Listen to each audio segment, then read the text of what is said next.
Il blitz è scattato all'alba con un centinaio di agenti di polizia che prima di entrare all'interno hanno cinturato l'area di Lungargine e San Lazzaro, presidiando i varchi di fuga. Nel campo nomadi di Via Longhina a Padova sono state controllate tutte le 17 case fisse e mobili, identificati presenti 65 persone, 26 minorenni, un segnale forte ed esposto dal Dipartimento di Pubblica Sicurezza dopo il monitoraggio dei furti commessi in città tra settembre 2025 e marzo 2026.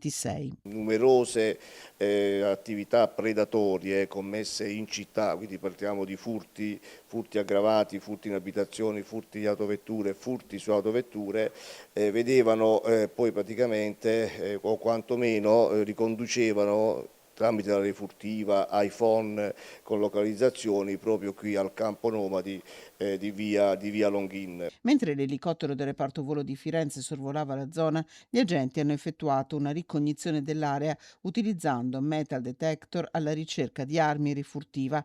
Nel campo scoperto un'auto senza assicurazione segnalata a livello nazionale per furti commessi in serie negli autogrill dell'A4 tra Milano e Trieste. In relazione ai furti in autostrada è stata eseguita una perquisizione dopo una rocambolesca fuga avvenuta lo scorso 21 luglio, quando un'auto sospettata di alcuni colpi nell'area di parcheggio Roncada Est era stata intercettata dalle polizie stradale al casello di Meolo e seguita fino a Roncade, dove il veicolo della polizia, per evitare un incidente, era finito fuori strada con due agenti leggermente feriti. Abbiamo sviluppato la targa ed è intestata ad una persona dimorante lì all'interno del campo nomadi, e quindi anche la perquisizione che è stata disposta dalla Procura della Repubblica di Venezia per il reato di resistenza, e quindi sicuramente un intervento volto un attimo a così monitorare, verificare e far comprendere che c'è lo Stato e che quindi bisogna rispettare le regole. Il 18 luglio un residente nel campo nomadi era stato notificato un ordine di custodia cautelare in carcere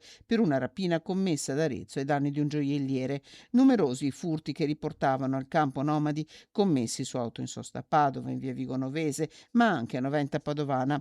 Oltre ai furti, le risse. Due nomadi erano stati segnalati a febbraio dopo che, entrati a una festa privata, avevano ferito un 31enne vicentino e un coetaneo con cocci di bottiglia. Un segnale forte, ripeto, per evitare che si possano creare zone franche, perché a Padova e provincia zone franche non esistono.